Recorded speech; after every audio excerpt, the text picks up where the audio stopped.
Broadcasting from the business capital of the world, this is the Podcast Business News Network. I am looking forward to hearing what she has to say about this topic today, because most of us have one of these.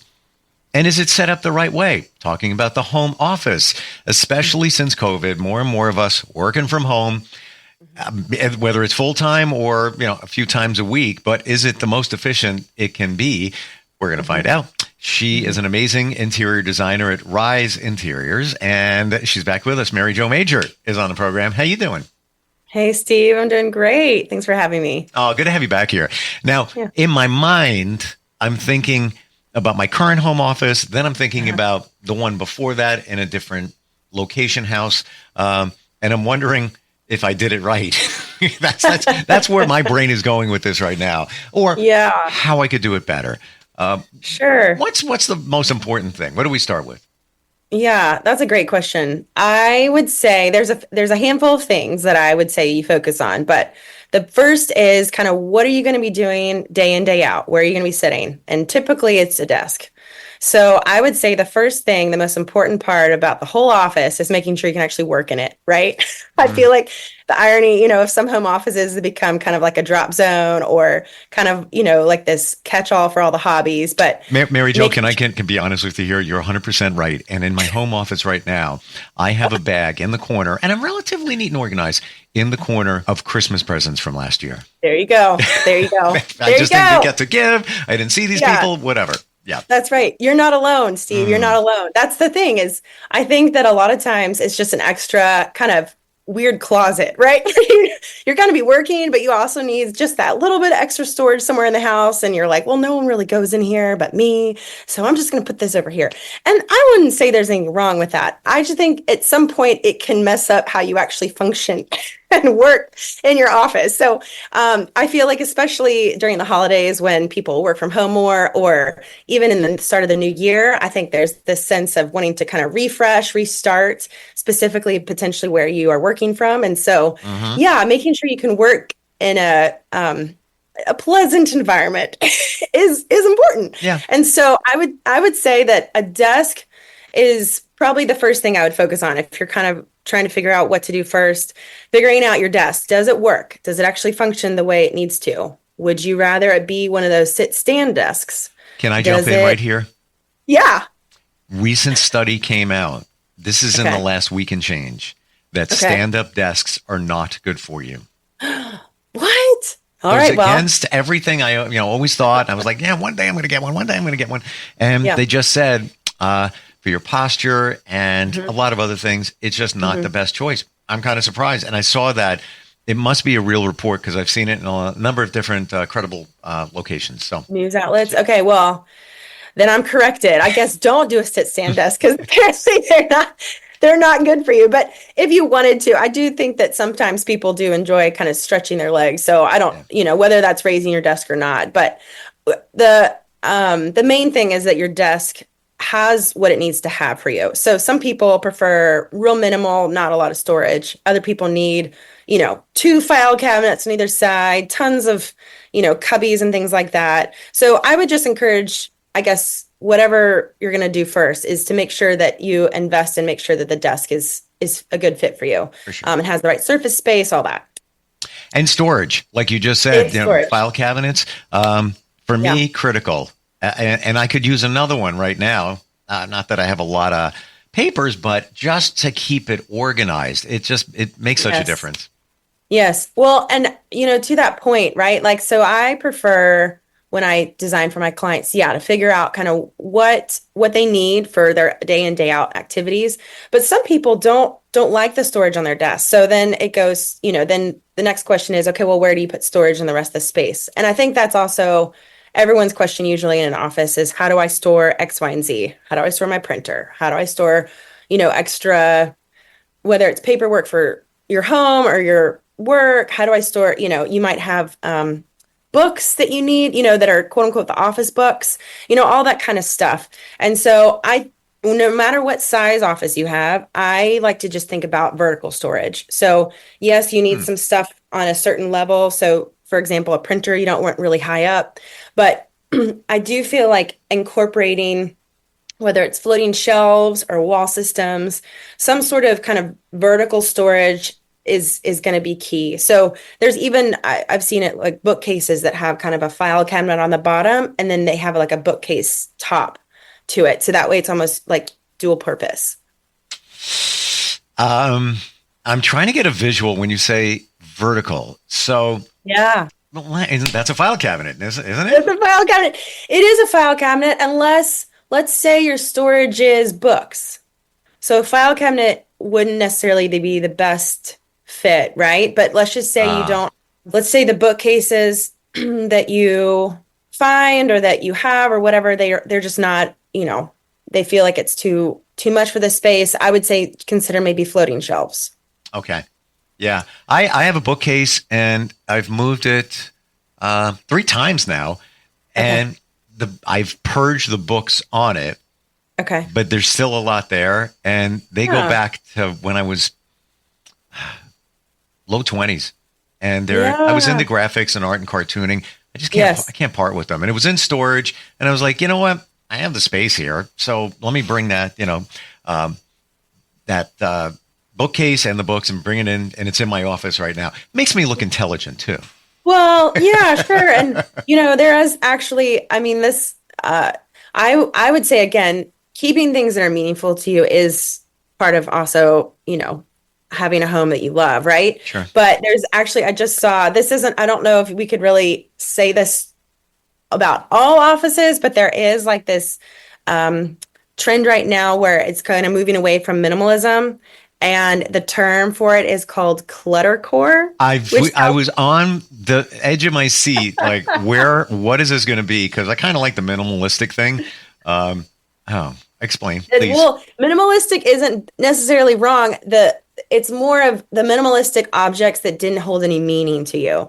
And so now this idea that like whatever you have in your home has meaning, has some sort of connection to you. So anyways, all that to say is, Steve, is that you're total. I would encourage you just to find extra storage, extra vertical storage to house your books, so that way you can keep them. Because, like you said, if something's been with you that long, and they have that meaning, that then you need to keep it. Yeah, you they do. Get rid of it. Yeah. I just can't. It's a piece of me. Yeah. You just can't. When you've held it for a long time. Right. How about we talk about lighting? Sure. Yeah. So I would say that lighting, seating, and kind of what goes on your walls are like the second layer, the last layer to think about when you're thinking about everything. So, lighting, it's an interesting discussion, because I think a lot of, when you think of office lighting in your home, most of the time people like some sort of ceiling fan or some sort of, overhead light. And then they think, okay, well, maybe you have a task lamp or something on your desk. But I would say too, that if that feels still a little too, I don't know, industrial, like it feels too kind of office-y for you, that a lot of people use table lamps on their desks as like extra lighting. I'm not. I got to experiment with that. I'm not completely that's fine. sold on that. And that's fine. For me, you don't have to. Yeah. I think it takes up space where I need that space. And that's my thought. I've always had hi-hats in my home office, but I'll say this, critical. You need a dimmer. You have to have a dimmer. Because in one situation, it was just when LEDs were coming out, and I had I had the hi-hats put in, and I had an electrician put the bulbs in, LED, and it was like, right. It was stuff, like you were walking on the sun. It was just like, then I put a dimmer in. Yes, they've come a long way too. LED lights have thankfully transformed a lot since they first came on the market. But yes, I agree. Having some sort of dimmer, or even, the other preferred method, no one really, the whole table lamp thing is more conducive if you have a bigger desk. Mm-hmm.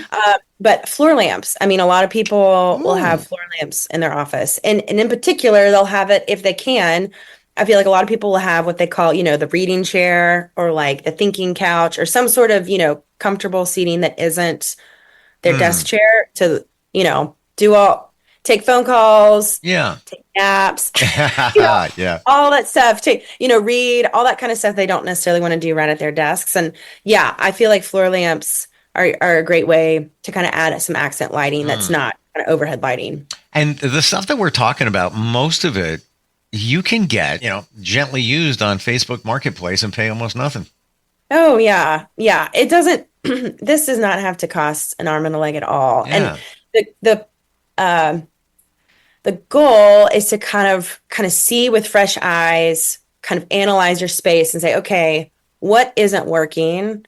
And then what steps do I need to do to kind of help shift that? So if it is let's just say your desk is fine, but then you have all these piles of stuff around. So you go, okay, I need to find a different storage method to store all this stuff, and to really find the best fit for you. And some people, I also think that sometimes, offices, like we said earlier, kind of become this catch-all, and they're kind of like, potentially these wider little gray boxes where you kind of walk in, you do your work, and then you kind of leave. And I think people will have, maybe they have some awards or some diplomas, they'll have something maybe they want to hang up, but other than that, they're not really sure what else to do. And so I would actually say a couple things about kind of the environment you're with is that one, make sure you have something else on the walls other than just, if you have the space for it, other than just your diploma. Because I do think there's stuff usually that brings you joy that you can't really find other places, like those old movie posters or the things that, that you've had in collecting dust and you're like, I don't know where to put these. I feel like the office is usually a great kind of landing place for the stuff that you still really like, but you just don't really have a fit for it in other places. This is why an interior designer is so cool. Like the movie poster thing, as soon as you said it, I don't have any. And truth be told, I've been where I am now for over 2 years in my home office. Yeah. There's almost nothing on the walls. That's right. It's embarrassing. And the room was intended, the room originally had another use. So I never committed to a home office. But anytime I put stuff on the walls, it's usually pictures I've taken and, I make them big. But I like, the movie poster thing. And it doesn't have to be that. It could just be a cool poster. I don't think that way.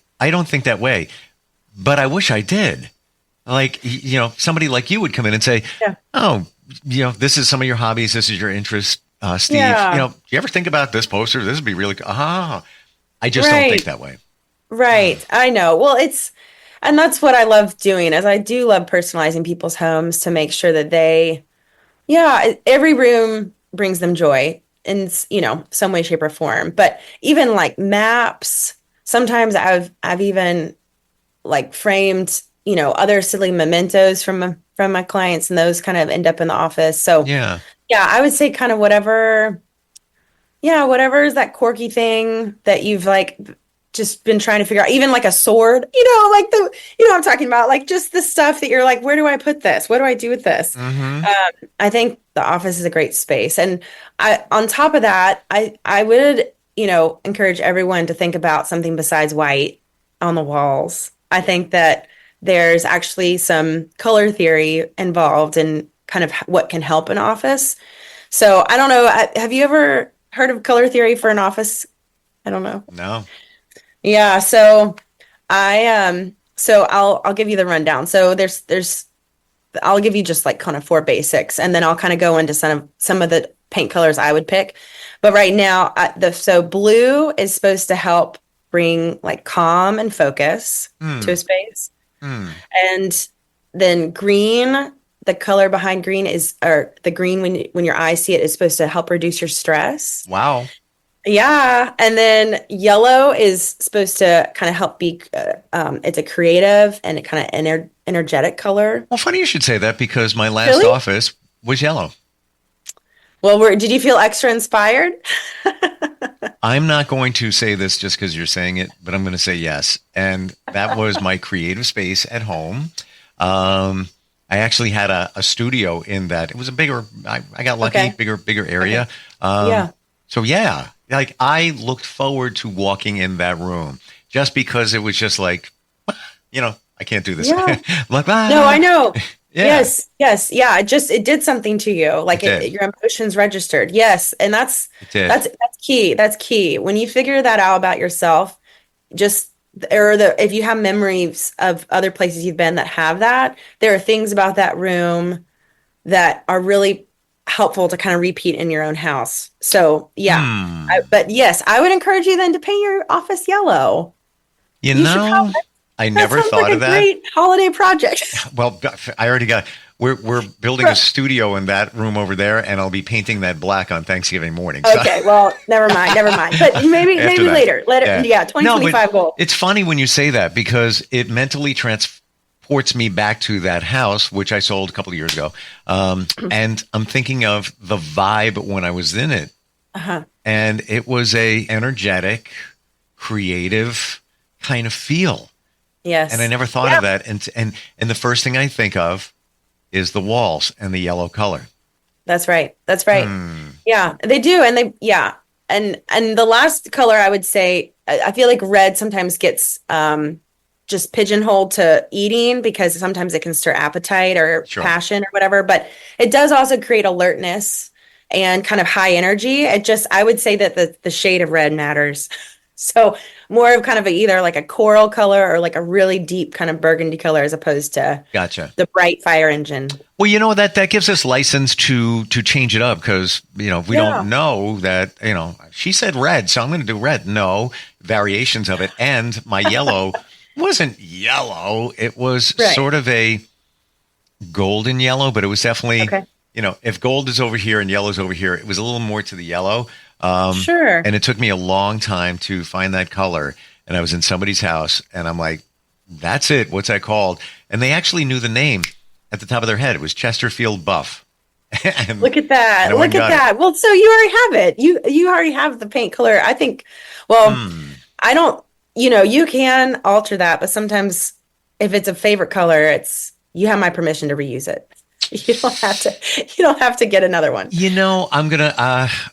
I'm gonna be honest here. I Yeah. would change it up because the same color was in my bedroom, and that was Oh, okay. a different life. and I got it. Yeah, yeah. yeah, All right. So yes, yeah. but Yeah. now that I Yeah. think about it, it's interesting. It looked more gold in the bedroom because it was darker furniture, sort of like Caribbean kind of vibe. Oh, yeah. But in Okay. the office, it was more poppy, like and it was the same color. It's amazing what color can do, right? Yes. And was anything different about your windows? And did both of them have the same amount of natural light? Um, Relatively speaking, yes, two different rooms, Okay. but Okay. I would say about the same amount. Yeah. Okay. Hmm. Yeah. But yes, yes, furniture does play a part in how color reads on the wall. But I would say that lighting is probably the biggest factor when you look at color and, seeing it like if you see a color in someone's bathroom versus, out in their foyer, so, something like that. I feel like those can usually register super different. But yeah, Hmm. marigolds and that kind of, uh, that shade. I don't know if it's almost like a yellow that has like a little bit of brown and orange in it. I don't know if that makes any sense. Think of, Yeah. or like a daffodil color, like the shade that really bright, vibrant yellow of a daffodil flower. Yeah. Yeah. Like that's the marigold colors that are popular right now. Oh, really? Oh, Mhm. okay. I want to ask Yeah. you, Sure. slight digression here, but I think it's Sure. important. Okay. When you're trying to decide on a color, Yeah. and you got your overhead light, you got your natural light, you have different times of the day. Is Yeah. there a method to figuring it out? Like, let's say you buy a tiny can, you put it on the wall, and you want to get like a feel for it. What do you do? How do you decide? Yeah. I know yes, I think a lot of people struggle with that. It isn't easy, I'll say that, because it does change a lot during the day. And I would also say that colors look darker on little paint swatches than they do all on a wall. So you could pick a color thinking that it's a good shade, and then on the wall it's a lot lighter than it feels like. So my biggest tip, so there are a few ways I go about it. If you want to go that route with the paint, I actually do suggest that you put it on a poster board. So then the poster board you can move around the room, and you can, even on the ceiling if you wanted to go that route, but you have the flexibility so you're not all these little paint swatches all over the room. You can you just paint the poster board and then you just kind of move it around the room at different times of day. And so that way, if you don't like it, you didn't paint your walls and you don't have to stare at these little color dibbles all over. What a great idea. Yeah. Wow. And then the second tip I would say, though, is that there are a few manufacturers, like specifically Benjamin Moore and Sherwin-Williams, that have those they're almost like stickers. I don't know if you've seen them. So you can actually buy, I don't know if it's all the paint colors or if there are certain ones, but for a vast majority of them, you can get them made into almost like this, I don't know, maybe like an 5x8, like a pretty large swatch, like a paint chip, but it's a sticker and you can put it on the wall. Wow. I'm stuck on the poster board. Like, duh. Like, why didn't I ever think of that? And, I'm kind of technical. So the first thing I think of is if you're going to do that, make sure you paint the poster board a couple of times because it's white. So you want to make sure that you don't have that lightness coming through that's kind of skewing the color. Yeah, sure. Wow, yeah, you can. Idea. Yeah. Yeah, you can I would say once it gets on the poster board and goes on the wall, you can usually tell within a day if you like it or not. If you're on the fence about it, sometimes it's just because it's super different than what you're used to. So I would say those are the times when you do want to phone a friend who you trust their taste or a designer. But yeah, I do feel like the color commitment can be a scary one. My favorite colors right now for offices, there's a handful of them. I love like sage greens. So when you talk about kind of reducing stress, kind of that really pretty kind of sage green. And I would be careful, I would say early 90s, the sage greens were also a big color. I don't know if you remember that. So it's similar to those tones. I would say it has, I don't know if people know what I'm talking about, but almost like more of an olive color underneath it. So it's not it doesn't have the same tone. It's a little different. And then I really do enjoy painting offices, I think, blues, because I do think that when you have any shade of blue in the room, it does really lower, this energy, if you will, when you have a lot to do, when you need to like really concentrate. So, but to your point earlier about the yellow, I think that it is an individual decision. And I think that, if your favorite color is pink, you should paint your office pink because where else in the house are you going to do pink? So anyway. Yeah, but I love the psychology you provide behind it. And it's spot on, again, back to that office that, and this is only fairly recent. I put myself there now and the vibe and the feeling I had. And again, like I didn't loathe opening the door and walking in. It was like, yeah, we're going to get stuff done. Yeah. And it was the paint color. It was, paint color plays a huge part. How things operate. I love making things look beautiful, but if it doesn't operate the way it needs to, then it doesn't really matter. It's like the pretty sofa that's uncomfortable to sit on, So I'm a big proponent of making sure it functions and then, the thinking through like how it's all going to look together. But yes, I love having kind of the pops of color and specifically an office that are those secret colors that you can't really maybe do in other places. I never thought we could talk a half hour about the home office and we could keep going. We could. We didn't even talk about desk chairs. Oh my gosh. Right. Whoa. Oh, that's very cool. You know your stuff. How do we connect with you? Is it riseinteriors.co? Yes, that's right. Okay. Yeah, you can find me on my website. Yeah, there's a contact button there. Yeah, unfortunately, you can do this anywhere. Somebody could just connect with you, FaceTime video, send pictures, use you as a consultant in that regard. That's right. I've said it before. I am going to say it again.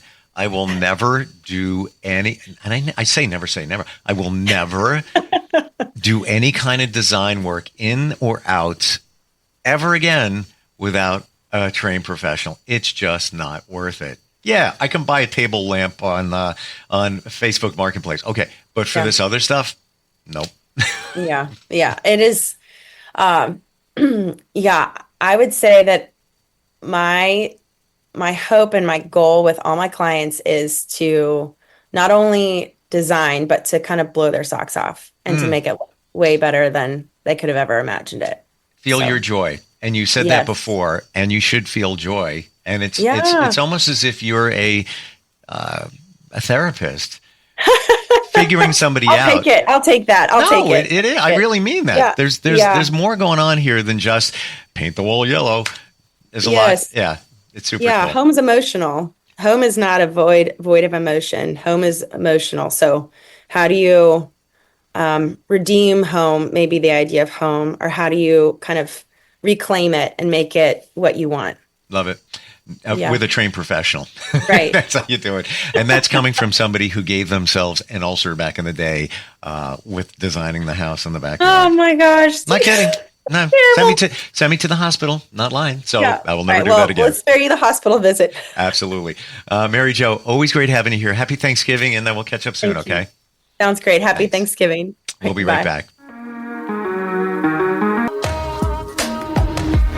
Broadcasting from the business capital of the world, this is the Podcast Business News Network.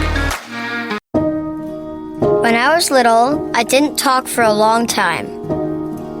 I liked things to always be the same. Anything new or different would scare and upset me.